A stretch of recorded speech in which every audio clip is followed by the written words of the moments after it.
오늘은 누가복음 8장 40절부터 48절까지의 말씀을 본문으로 주보에 나온 것처럼 주께로 오는 길, 예배로 오는 길이라는 제목으로 하나님의 말씀 증거하겠습니다. 방금 읽은 본문은 너무나도 잘 알고 또 유명한 장면입니다.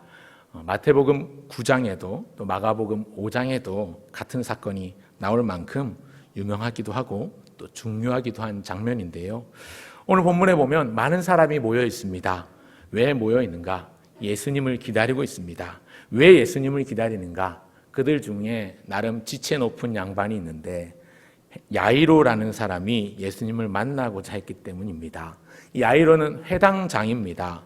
유대인들이 어느 정도 모이는 지역이라면 항상 그들만의 회당을 짓습니다. 그리고 회당을 짓고 나면 그 회당을 관리하고 회당에서의 일을 주관하기 위해서 거기를 주관하는 장을 세우는데 그 사람이 회당장입니다. 당시 유대 사회에 있어서 회당장 정도면 나름 유대 사회 안에서는 꽤 지체 높은 분 축에 속한다고 할 수 있습니다. 그런데 이 회당장이 예수님을 간절히 기다리고 있고 예수님이 돌아오셨을 때 사람들이 환영합니다.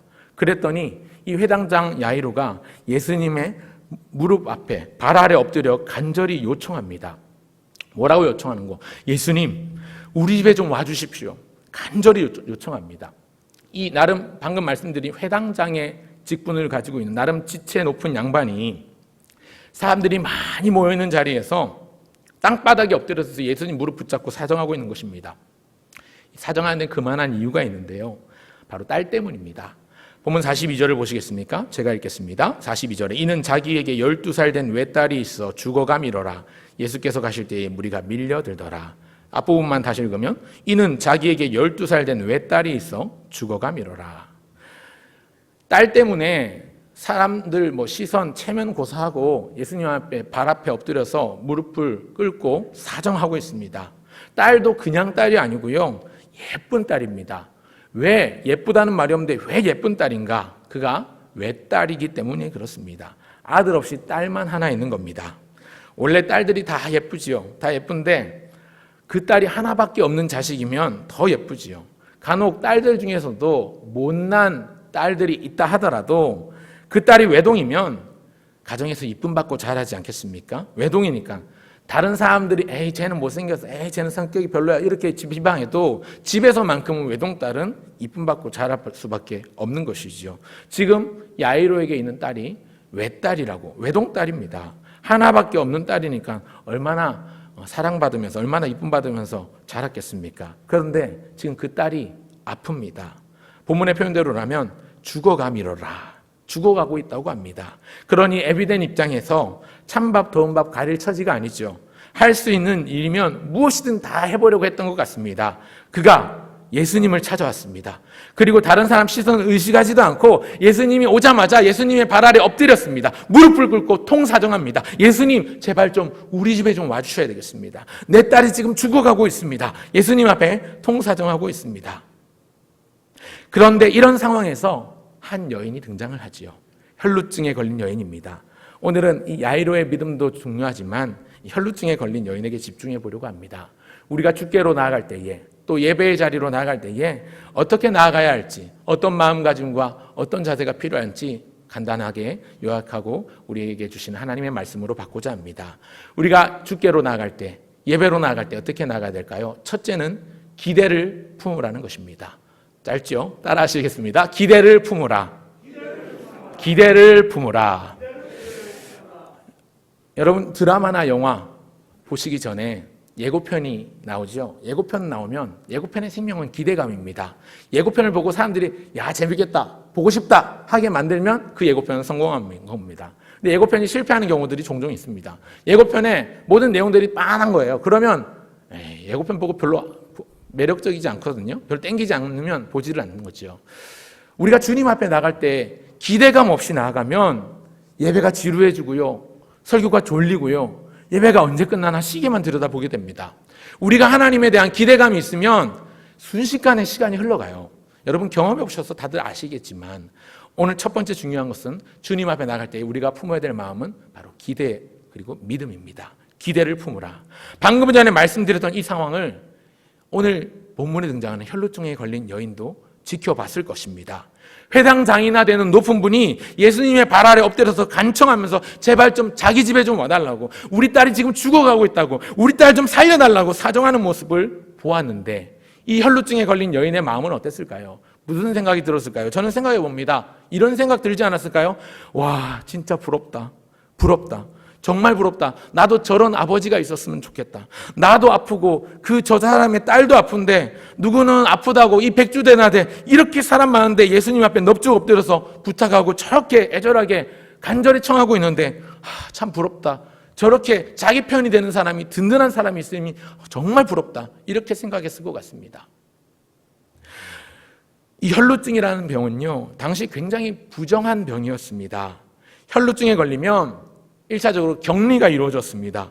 지금 우리가 코로나 시대를 살고 있지만 코로나 바이러스에 걸리면 사람도 만나면 안 되고, 그죠? 완전히 격리시켜서 자가 격리를 하면서 치료를 하고 검사를 하고 해야 되지 않습니까? 전염성이 강하기 때문에, 전형적인 전염병이기 때문에 그런 건데, 오늘 본문에 등장하는 이 혈루증을 앓고 있는 여인이 앓고 있는 이 혈루증은 전염되는 병은 아닙니다. 대신 피가 몸에서 피가 나오는 유출병, 이제 하혈을 하게 되는 유출병이라고 하는데, 하지만 당시 고대 모세로부터 받은 율법이 그러했고, 또 당시 사회가 피를 흘리거나 시체나 혹은 피를 만지는 것 자체를 부정하게 여겼기 때문에 몸에서 피가 나온다? 그러면 굉장히 부정하게 여겼습니다. 더럽고 부정한 것으로 여겼습니다. 그러니 혈루증에 걸린 여인은 사회로부터 격리될 수밖에 없는 상황입니다. 일종의 정서적인 격리라고 할 수 있는 것이지요. 만나면 안 됩니다. 접촉 금지입니다. 접촉하면 같이 접촉한 그 사람도 부정해지는 겁니다. 심지어 자기 가족과도 격리가 되었습니다. 만약에 결혼한 여인이 이런 혈루증에 걸리면 남편에게 버림받기 일쑤였고, 부모나 자식에게서도 격리되고 버림을 받아서 어쩌면 나을 때까지 홀로 살아야 되는 참 지독하게 고독한 병이 혈루증입니다. 이런 부정한 병에 걸린 사람들은 대개가 보통 스스로 절망하고 낭망을 합니다.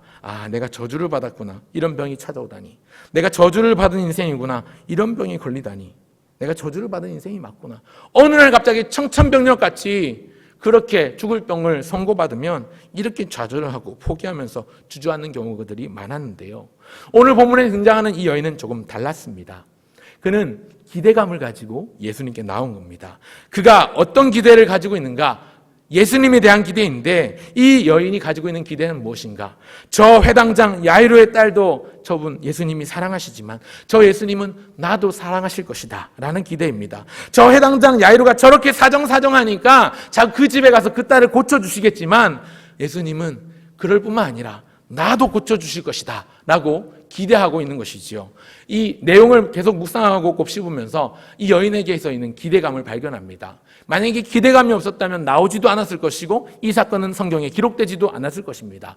예수님에 대한 소문을 들었어요. 그러니까 그 소문을 듣고 놀라운 기대와 믿음이 그 안에 생긴 겁니다. 그리고 지금 자기가 사람들 앞에 드러낼 처지가 못 되니까, 혈루증을 앓고 있기 때문에 자기 몸에 닿는 사람은 그 닿는 사람조차도 부정하게 여겨지기 때문에 조심스럽게 예수님께로 다가온 것이지요. 이 회당장 야이로나 오늘 본문에 등장하는 혈루증 걸린 여인의 공통점은 예수님이 고쳐주신다는 믿음과 기대가 있습니다. 방금 전에 우리가 찬송 불렀죠. 모든 것을 고쳐주마. 예수님 말씀하셨는데 그런 믿음과 기대가 있는 겁니다. 그런데 애석하게도 이 야이로라는 사람과 여인이 처한 상황은 전혀 다른 상황, 180도 다른 상황이었습니다.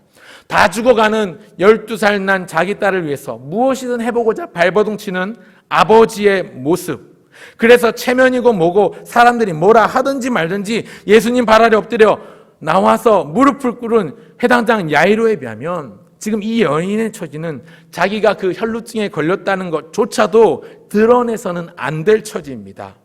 참 묘한 게 뭔지 아십니까? 이 두 가지 사건이 겹쳐서 나오고 있는데, 회당장 야이로의 딸이 죽어가는 것, 그 야이로가 예수님께 나와서 고쳐달라고 청하고, 그리고 나서 12회를 혈루증을 앓고 있는 이 여인을 예수님이 고친 후에 회당장 야이로의 집에서 그 딸을 살려내는 예수님의 모습, 이 사건 안에 작은 사건으로 이 혈루증을 앓고 있는 여인의 사건이 등장을 하는데, 참 묘한 게 뭐냐면 회당장 야이로의 죽어가는 딸이 몇 살이라고요? 12살.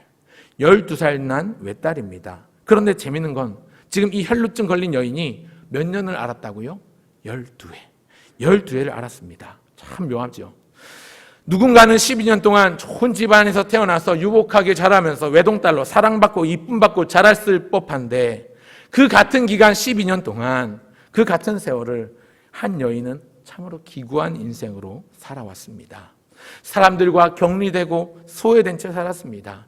아마 이 여인에게 남편이 있었다면 남편에게 버림을 받았을 것입니다. 부모나 자식이 있었다면 그 부모, 자식, 가족과 떨어져 살아야 했는데 지금 이 여인은 예수님께 나왔습니다. 소망과 기대를 품고 예수님께 나온 겁니다. 이 여인 그냥 마냥 나온 게 아니고 어느 날 갑자기 뜬금없이 예수님에 대한 소문을 듣고 나온 게 아닙니다. 그동안 나아보려고 치료하려고 이런저런 애를 많이 썼습니다. 노력도 많이 하고 돈도 많이 썼습니다. 본문에 나오지 않지만 마가복음 5장 26절에 보면 똑같은 장면을 기록하고 있기를 이 여인이 많은 의사에게 많은 괴로움을 받았고 가진 것도 다 허비하였으되 아무 효험이 없고 도리어 더 중하였던 차에 예수님께 나온 것이라고 설명합니다. 이미 자기 주변에 있는 사람들은 자기를 다 포기한 거예요. 많은 의사들을 만나서 돈을 다 썼을 정도로 노력했지만 의사들도 고개를 쳤습니다. 불가능, 가망이 없습니다. 아무 효험도 없이 오히려 더 증세가 중해졌다고 합니다. 이런 상황에서 예수님께로 나왔습니다. 조심스러웠죠.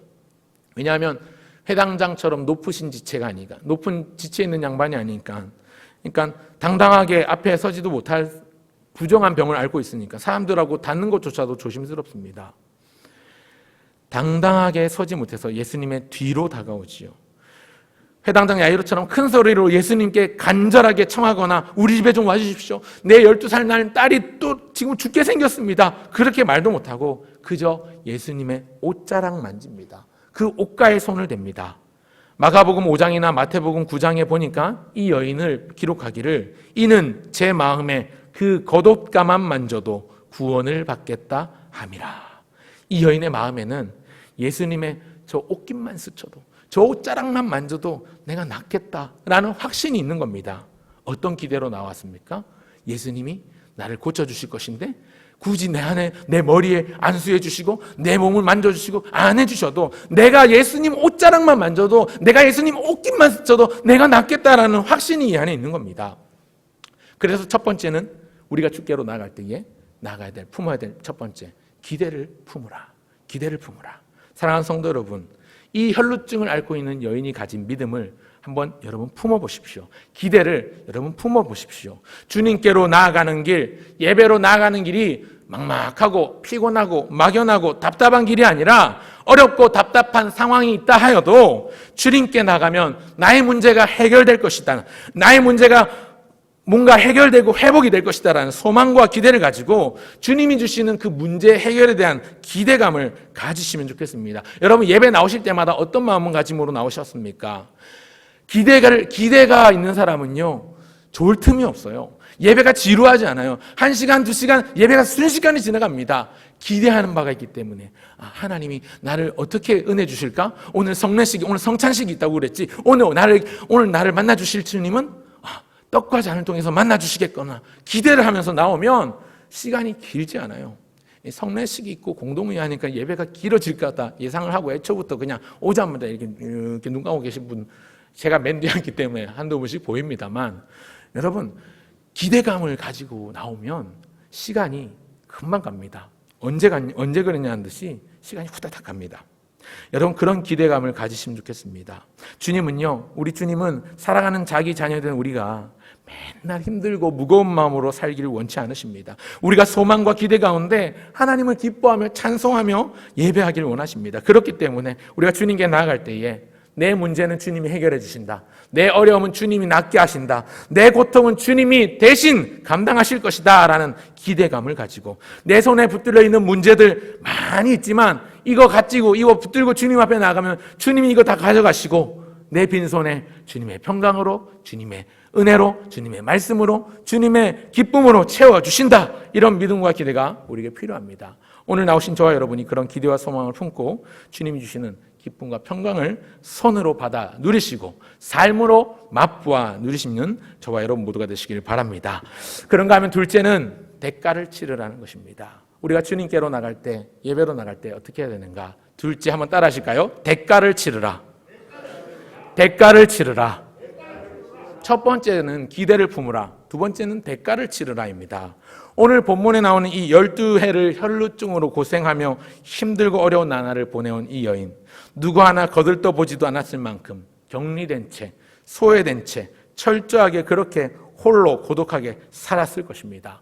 병을 치료하고자 많은 돈을 허비했습니다.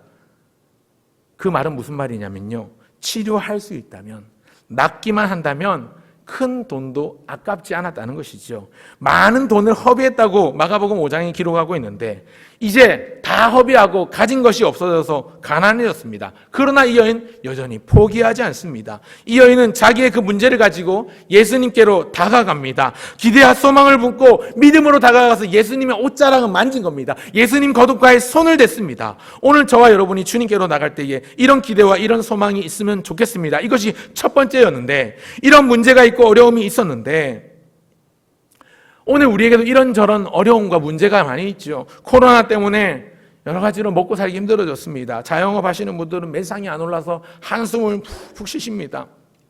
사업하시는 분들도 장애가 많습니다. 매출길이 막히고 수출길이 줄어들고 거래처가 잘 연결이 안 되고 수치가 확 낮아지고 이제 어느 정도 이상 선을 넘어야 되는데 이게 안 되고, 또 사람 상대하는 일하시는 분들도 이 사회적 거리두기 때문에 사람 만나는 것도 자유롭지 못하고, 지금은 이제 규제가 완화됐다고 하지만 낮에는 4+2, 밤에는 2+4 해가지고 접종자 2명이 있으면 허용이 되고 4명이 있으면 허용이 되고 이런 식으로 지금 규제가 완화되고 있지만 여전히 먹고 살기 힘듭니다. 보험 설계사, 학원, 강사, 학교 다 같은 사람 만나는 사람 대한 직업들은 다 힘들고 어려워하고 있습니다.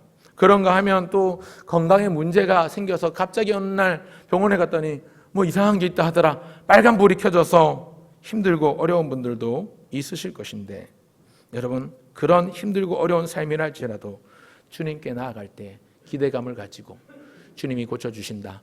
주님이 의사들의 손을 통해서든 약을 통해서든 아니면 신비한 주님이 놀라운 우리가 예상치도 못한 방법을 통해서든 주님이 고쳐주신다. 주님이 낫게 하신다. 주님이 세임 주신다. 주님이 나에게 회복시켜 주실 것이다. 이런 믿음과 소망과 기대가 있어야 되겠습니다. 그렇게 주께로 나오는 자들을 주님은 모른 채 외면하지 않으십니다. 왜냐하면 주님은 우리가 소망과 기대를 가지고 나아가면 그 기대와 소망만큼 우리에 부응하시고 우리에게 일하시고 우리에게 역사하시기 때문입니다. 아까 제가 말씀드렸지만 오전에 제가 유치부 예배를 인도하면서 사무엘상 2장 30절 말씀을 인용을 해서 아이들에게 가르쳤습니다. 하나님을 경외하며 나가야 된다, 이렇게 유치부 아이들 가르치면서 하나님이 말씀하시길, 사무엘에게 말씀하시길, 내가 나를 존중하는 자를 내가 존중하고 나를 멸시하는 자를 내가 경멸하리라.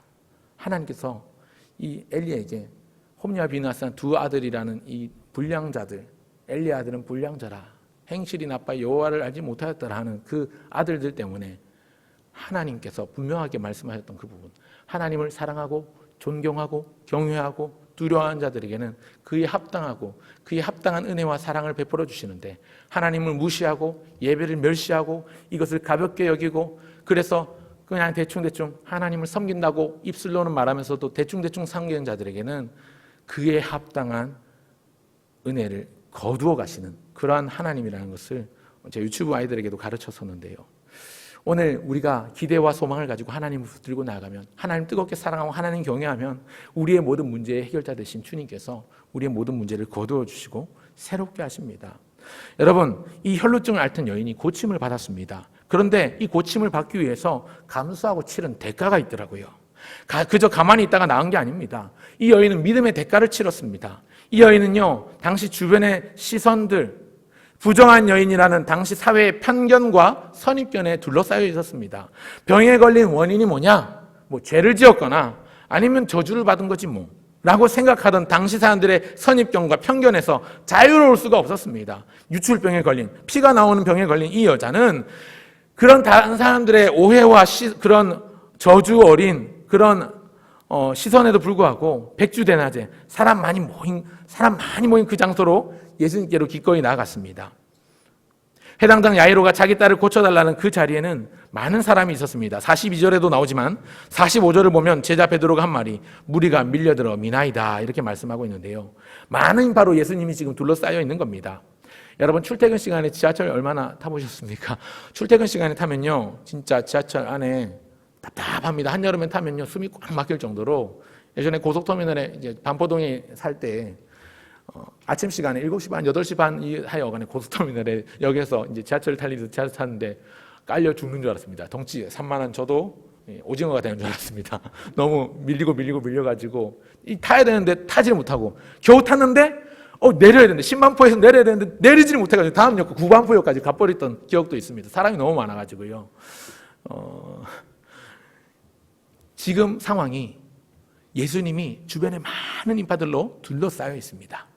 근데 그 상황에서 해당장 야이로가 나와서 예수님 앞에 무릎을 꿇고 부탁하고 있는 거예요. 근데 그때 이 12회를 혈루증을 앓고 있는 여인이 예수님의 뒤편으로 와서 예수님의 겉옷가를 만진 겁니다.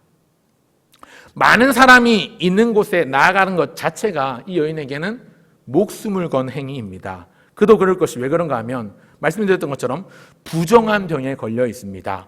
부정한 자에게 접촉하면 그 피를 흘리고 있는 여자의 피를 만지거나 피가 닿기만 해도 그 피를 닿은 사람조차도 부정하게 여겨지는 상황이었기 때문에 이런 사람은 밖에 사람 많은 데 다니면 안 돼요. 지금 코로나 확진자가 사람 많은 데 다니면 안 되는 것처럼 이 혈루증에 앓고 있는 여인은 사람 많은 데로 가면 안 되는 상황인 것이죠. 그런데 그가 보인 행동은 무엇입니까?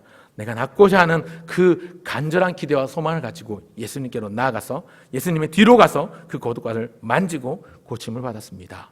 그가 보인 행동을, 그 의도를 사람들이 알았다면 그 자리에서 돌에 맞아 죽을 수도 있었습니다. 부정한 사람이 수많은 인파 사이로 들어온 곳이니까요. 말씀드린 것처럼 목숨을 걸고 나온 겁니다. 부정한 병이 걸린 사람이 그렇게 많은 인파 틈에 끼어서 이 사람 저 사람 접촉하면 큰일 나잖아요. 그러니까 사람들이 돌로 쳐 죽여도 뭐 할 말이 없는 상황입니다. 그럼에도 불구하고 예수님 겉옷가 한번 만져보겠노라고 그렇게 하면 낫겠다는 간절한 믿음과 소망을 가진 이 여인이 나온 겁니다. 근데 들통이 나죠. 금방 들통이 나요. 그래서 예수님 앞에 실토하기를 47절을 보십시오. 47절 다 같이 읽겠습니다. 시작. 여자가 스스로 숨기지 못할 줄 알고 떨며 나와 엎드리어 그 손댄 이유와 곧 나은 것을 모든 사람 앞에서 말하니. 이 여인은 들통이 나고 나서 바로 이실 찍고 정직하게 솔직하게 자기가 예수님 옷가에 손댄 이유를 밝힙니다. 두렵고 떨리는 마음으로 스스로 떨면서 엎드려서 모든 사람 앞에서 이실 찍고 하고 성토합니다. 이렇게 말하면 자기는 주변에 있는 사람들로부터 비방을 받을 것이었습니다. 아니, 비방받을 게 아니라 그 자리에서 누군가 돌로 치더라도 무방한 상황이었습니다. 하지만 그것조차도 감수하고 자기의 그 상태와 그 행동의 이유를 예수님 앞에 정직하게 고백하고 이야기합니다. 사랑하는 성도 여러분, 문제가 있습니다. 문제가 없는 사람은 없죠. 문제가 있는데 그 문제가 해결받고 싶다면 정직하고 솔직하게 그 모든 것을 주님 앞에 고백해야 합니다. 내려놔야 합니다. 하나님 앞에 맡겨드려야 합니다. 어떤 위험도 감수하고 그 대가를 치르겠다는 각오로 주님 앞에 내려놓아야 하는 것이죠. 아픈 애가 있습니다. 감기에 걸린 건 돼요. 감기가 걸린 것 같아서 병원을 데리고 갔어요. 근데 의사가 처방을 하고 진단을 해야 되는데 얘가 아무 말도 안 하고 있어요. 그러면 어디가 아픈지 알 수가 없잖아요. 어디가 아픈지 알 수 없기 때문에 치료를 할 수가 없습니다. 여러분, 문제가 있으면 문제를 주님 앞에 고백하고 내려놓고 맡기셔야 합니다. 그래야 그 문제가 해결될 실마리가 생기는 거죠. 해결할 수 있는 그 첫걸음은 고백하는 것입니다. 우리의 문제가 있고 어려움이 있는데 누구한테도 말 안 할래? 기도도 안 할래? 알아서 하나님 알아서 해주시겠지. 아니요. 기도하지 않으면 응답하지 않으십니다. 우리가 기도하면 하나님 응답해 주세요. 문제 해결은 고백으로부터 시작합니다. 아픈 환자가 병원에 가서 자기의 증세를 얘기하고 어디가 아픈지 잘 모르겠다고 얘기할 때 의사가 여러 가지 예상을 하면서 약을 처방하면서 약을 먹으면서 이제 상태가 호전되고 증세가 완화되는 것처럼 우리가 하나님 앞에 우리의 문제가 있을 때 하나님 앞에 고백하고 솔직하고 정직하게 그것을 내려놓고 그것을 회개하고 그것을 가지고 기도하며 나갈 때에 하나님께서 우리의 문제들을 거두어 주시고 하나씩 해결해 주신다는 사실입니다. 오늘 이 여인은 자기의 그 문제가 있음에도 불구하고 그 문제를 해결하기 위해서 목숨을 걸고 나갔을 뿐만 아니라 그 문제가 드러났을 때 주님 앞에 정직하게 솔직하게 고백하였습니다. 그리고 놀라운 은혜를 입게 되었습니다. 머리로만 믿는 믿음, 머리로만 주님이 날 고쳐주실 것이다 기대하고 생각하는 게 아니라 믿는다면 행동이 뒤따라야 합니다. 움직여야 합니다. 그런 의미에서 여러분, 믿음은 명사가 아니라 동사입니다. 야고보서 2장 20절 24절에도 말씀하기를 영혼 없는 몸이 죽은 것 같이 행함이 없는 믿음은 그 자체가 죽은 것이라 말씀했다면, 주님을 향한 기대와 소망을 가지고 주님을 향한 믿음이 있다면 그 믿음과 소망과 기대를 가지고 행동하고 움직이고 살아내야 합니다. 주님이 해결사 되신다. 주님이 내 문제 해결을 해주실 것이다. 주님이 나를 회복시켜 주실 것이다. 주님이 나에게 세임 주실 것이다. 이런 믿음이 있다면 그 믿음 그대로 행동하고 움직여야 하는 것이죠. 여러분, 그런 의미에서 우리가 하나님 앞에 정직하게 고백하고 우리의 문제와 우리의 상황을 아뢰고 나서 아뢰고 기도했다면 그 삶을 하나님 앞에 한번 던져 맡겨드리는 헌신이 뒤따르는 우리 모두가 되면 좋겠습니다. 주님 앞에 정직하게 모든 것을 고백하고 기도하고 자신을 드리기로 결단했다면 그 믿음을 가지고 내 삶으로 돌아가서 다시 그 믿음 따라 살아내면 됩니다. 오늘 새벽 기도회 때 담임 목사님께서 설교하셨던 창세기 32장 33장에 보면 야곱이 형 에서를 만나기 전에 했던 행동들이 있죠. 형 에서를 만나기 전에 대가를 치를 준비를 하는 거예요. 많은 재물을 준비합니다. 형에게 줄 재산을 준비를 하죠. 또 어떤 대가를 치렀습니까? 밤이 새도록 천사와 씨름하면서 레슬링을 합니다. 밤이 새도록 당신이 내게 은혜 베푸시지 아니하시면 난 한 발짝도 물러서지 않겠습니다라는 그런 간절한 각오와 결단을 가지고 대가를 치른 겁니다. 야곱은 대가를 치른 거예요. 그러니까 이제 다시 형을 만났을 때 형이 나를 죽이려고 쫓아올 것 같았는데 죽이는 게 아니라 오히려 사랑의 화해와 오랜만에 만나 상봉하는 아름다운 모습으로 바뀌는 것이죠. 대가를 치른 결과로 하나님께서 허락해 주신 은혜인 것이지요. 야곱은 많은 재물을 준비했고 밤새 천사와 씨름하면서 하나님께 매달렸는데 이것이 그가 치른 대가였습니다. 대가를 치른 그곳을 그는 하나님의 얼굴이라는 뜻의 브니엘이라는 이름을 지었던 것이지요. 그가 가는 곳곳마다 하나님의 흔적을 남겼습니다. 브니엘, 베델, 엘렐로에, 이스라엘, 부엘라 헤로이, 이런 하나님께서 남기신 자치들을 그가 이름 지었던 것이죠. 대가를 치르며 남긴 이름들입니다. 그렇기 때문에 여러분, 우리에게 믿음이 있다면 주님께로 나갈 때 기대를 품으십시오. 두 번째, 그 기대만큼 대가를 치르십시오. 마지막 셋째 말씀드리겠습니다. 마지막 셋째는 기억을 담으라는 것입니다. 첫 번째가 기대를 품으라, 두 번째가 대가를 치르라, 세 번째는 기억을 담으라입니다. 한번 따라 하실까요? 기억을 담으라. 기억을 담으라. 네, 기억을 담으랍니다. 그렇게 기대와 소망의 믿음으로 나아간 결과가 뭐냐면 이 여인이 혈루증을 앓고 있던 여인이 기대와 소망을 품고 나아갔습니다. 다른 사람들의 시선도 만류하고 목숨 걸고 그 치르는 그 목숨을 건 대가를 지불하면서까지 예수님의 옷가를 만지며 나갔습니다. 예수님께서 어떻게 반응하셨는가? 내 이놈, 여기가 어디라고 이렇게 나오냐? 내 저놈을 당장 여봐라, 당장 저 여자를 돌로 쳐라! 이랬을 법도 한데 그렇지 않으셨고요. 오히려 부드러운 말로 위로하시면서 구원을 선포하십니다. 작년에 제가 초등부하면서 작년이었나 재작년인데 갑자기 기억이 안 나는데 지금 오늘 아침에 입교받은 예성이가 그 역할을 했었는데 혈루증 여인 꽁트를 제가 초등부에서 발표하는 걸 제가 지도를 해서 준비를 했었는데 두 가지 상황을 얘기했었어요. 예수님이 당장 죄를 쳐라 이러면서 그렇게 돌로 치는 장면이 있었고 그렇지 않고 성경에 나오는 장면 해가지고 연극을 시켰던 기억이 나는데 이 본문 준비하면서 그때 생각이 났습니다. 예수님이 아니라 다른 사람이었더라면 만약에 자기 몸을 손대면 아까 말씀드렸던 것처럼 손댄 그 사람도 부정하게 되기 때문에 예수님의 거두가를 이 부정한 혈루증 걸린 여인이 만졌다는 것은 예수님도 부정한 사람이 되는 것을 의미하기 때문에 예수님 입장에서는 화가 날 법이죠. 화가 나시겠죠. 나를 부정하게 만들다니 당장 저 여자를 돌로 쳐라 라고 했을 법도 한데 그러지 않으시고 오히려 부드러운 말로 위로하시고 구원을 선포하십니다. 48절입니다. 다 같이 읽겠습니다. 48절 같이 읽겠습니다. 시작. 예수께서 이르시되 딸아 내 믿음이 너를 구원하였으니 평안히 가라 하시더라. 아멘. 딸아 내 믿음이 너를 구원하였으니 평안히 가라. 예수님이 말씀하십니다. 딸아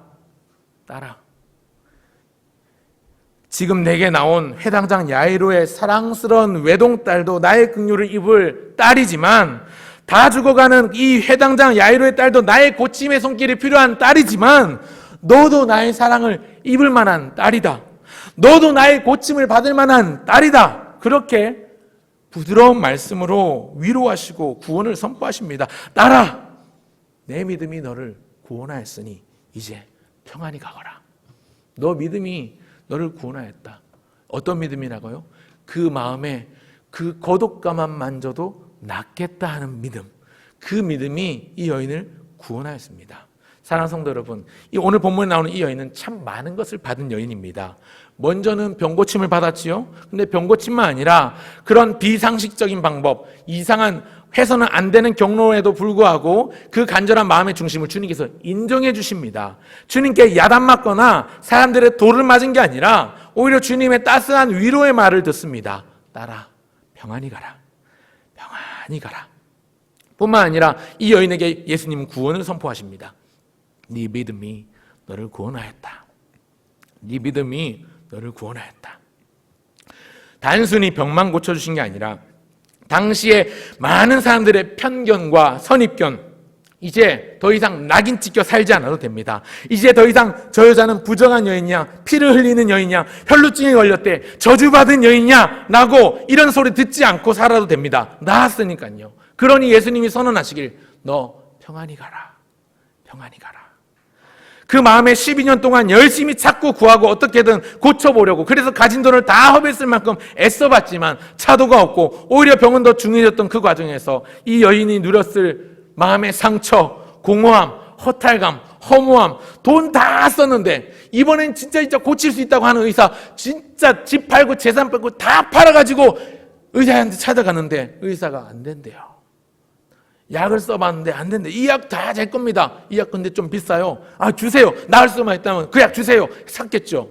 돈 다 썼어요. 그런데 약 먹어도 안 낫는 거예요. 그러니 얼마나 그 마음에 허탈감과 공허감과 허무함이 있었겠습니까? 상처로 찌들었을 인생인데 이 한순간에 예수님의 이 말 한마디 듣는 순간에 이 모든 감정이 순간에 싹 사라지는 것이죠. 딸아, 내 믿음이 너를 구원하였으니 평안히 가라. 평안히 가라.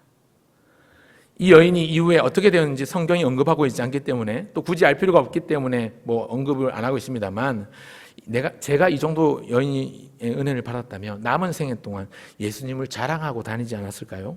사람들에게조차 버림받고 의사들에게조차 가망이 없다고 고개를 절레절레 저었던 여인이었는데 병고침을 받았을 뿐만 아니라 따스한 위로와 격려를 받고서 그냥 그렇게 고침받고 나서 아무도 모르게 숨어서 죽은 듯이 살진 않았을 것 같아요. 너무나도 고마운 예수님, 그 예수님에 대한 기억을 품고 살았겠죠. 이 은혜 절대 잊지 않겠습니다. 이 은혜 절대로 잊지 않겠습니다. 이런 빚진 마음이 있었던 것이죠. 이 여인은 고침받고 돌아가는 길의 걸음이 아마 깃털보다도 가벼웠을 것입니다.